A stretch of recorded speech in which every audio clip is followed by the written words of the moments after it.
আমি গেছি বসের সাথে, আমি হোটেলে গেছি, কি করবো বলো? গেছি, আমি গেছি। তোমার মতন মানুষের সাথে আমি সংসার করতে পারি। I want to divorce.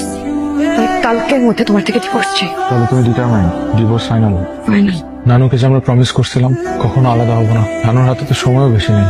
আমরা আলাদা হয়ে গেলে সে তো মারা গিয়েও শান্তি পাবে না। কিন্তু এখন কি করবো? তোমার আমার যে অবস্থা, আমরা তো চাইলেও আর সংসার করতে পারবো না, সম্ভব না। কাজ আমরা করতে পারি, এখন কাউকে কিছু না জানালাম। আর দাদির হাতে যেহেতু 6 মাস সময় আছে, 6 মাস পর না হয় আমি ডিভোর্স দিলাম।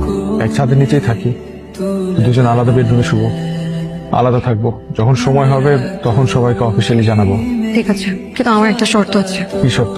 এই কয়েক মাস আমরা নিজেদের লাইফ নিজেদের মতন করে গোছাবো। তুমি তোমার মতন করে তোমার লাইফ গোছালে, আমি আমার মতন করে গোছাবো। আরেকটা কথা, আমাদের নিজেদের পার্সোনাল ম্যাটার নিয়ে আমরা কেউ ইন্টারফেয়ার করবো না। তোমার আমার গল্প এখানেই শেষ।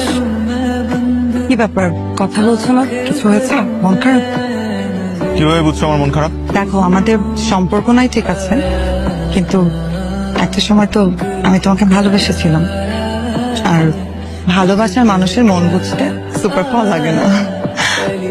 যে আমাকে ভালোবাসে সেই মানুষকে ভালো না বেশি ভুল মানুষকে ভালোবেসে আমি ভুলের মাসুল দিচ্ছি। আমার এভাবে হুট করে বিয়ে করে ফেলাটা উচিত হয় না। আমার কাছে কি মনে হয় জানো? আমার মনে হয় তরুণী কোনো কালে আমার এই ভালোবাসার যোগ্যই ছিল। ক্ষণিকের মোহে আমি একটা বড় ভুল করে ফেলছি। দেখো রুমি, পেছনের ভুলগুলো ভেবে জীবন নষ্ট করো না। ভুল সব পেছনে ফেলে তোমাকে সামনে এগিয়ে যেতে হবে। আমরা ডিভোর্স নিচ্ছি। ডিভোর্স? কি বলো? কি করব? মানে তরুণী যে টাইপের মানুষ পছন্দ করে বা চায় তার জীবন সঙ্গী হিসেবে, সেই টাইপের মানুষ আমি না। আবার আমি যে টাইপের মানুষ পছন্দ করি সেই টাইপের মানুষ তরুণী না।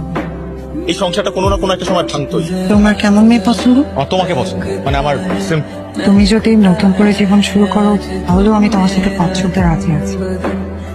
কিছু বলছো না যে? তুমি আরেকটু ভাবো, আরেকটু সময় নাও।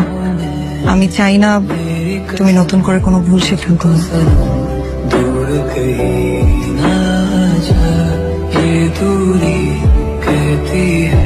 তরুণী, তুমি কি তোমার নতুন জীবনটা আমার সাথে শুরু করবে?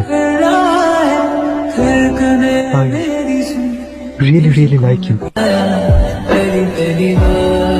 I love you, তরুণী। তরুণী, তুমি যদি হ্যাঁ বলো না, এটা আমার জীবনের সবচেয়ে সুন্দরতম মুহূর্ত হবে। প্লিজ, প্লিজ তরুণী। আমাকে একটু ভাবার সময় দাও। একটা সম্পর্কের রীতি টানা তো আর এত সহজ না। আমি অপেক্ষা করবো।